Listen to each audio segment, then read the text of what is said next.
నమస్తే, welcome to RP7 TV news. Parliament ఎన్నికల నేపథ్యంలో కరీంనగర్ పార్లమెంట్ పరిధిలో రాష్ట్ర రవాణా మరియు బీసీ సంక్షేమ శాఖ మంత్రి పొన్నం ప్రభాకర్ ఎన్నికల ప్రచారం మొదలుపెట్టారు. గురువారం ఉదయం కరీంనగర్ SRR డిగ్రీ కాలేజ్ మైదానంలో వాకర్స్ తో ముఖాముఖి ప్రచారం నిర్వహించారు. మార్నింగ్ వాక్ లో వాకర్స్ ను కలుస్తూ కాంగ్రెస్ పార్టీ అభ్యర్థికి ఓటు వేయమని కోరారు.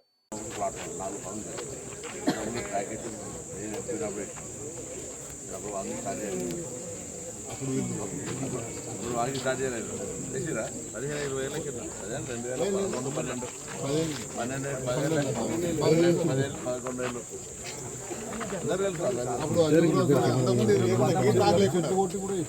మొత్తం చుట్టూ అంటే నేను కాలేజ్ ప్రెసిడెంట్ నాకు పొలిటికల్ పరిస్థితి కాలేజ్ కాలేజీలో ప్రెసిడెంట్ అయినా కాబట్టి రాజకీయాలు చాలా ఆశ్చర్యపోయినా ఎవరు కూడా మీరంతా కూడా చదువుకున్నటువంటి వాళ్ళు సమాజం మీద అవగాహన ఉన్నటువంటి వాళ్ళు ఇవాళ నరేంద్ర మోడీ గారు బాండ్స్ విషయం లోపల అవును అవినీతి డబ్బును పార్టీలకు తీసుకుంటా ఉన్నాం, దానికి ప్రత్యేకించి ఈ విధమైన విధానాన్ని అంటే అవినీతి డబ్బు రాజకీయ పార్టీలకు ఇవ్వగానే నీతివంతం అయిపోతుందంటే మనం అవినీతిని ప్రోత్సహిస్తున్నట్టే కదా.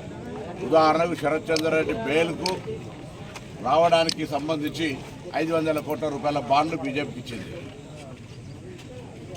మన దగ్గర తెలంగాణ నుంచి మెగా ఇండస్ట్రీస్ కావచ్చు, లేదా ఇట్లా ఇతరత్ర అనేకమైనటువంటి అంశాల లోపల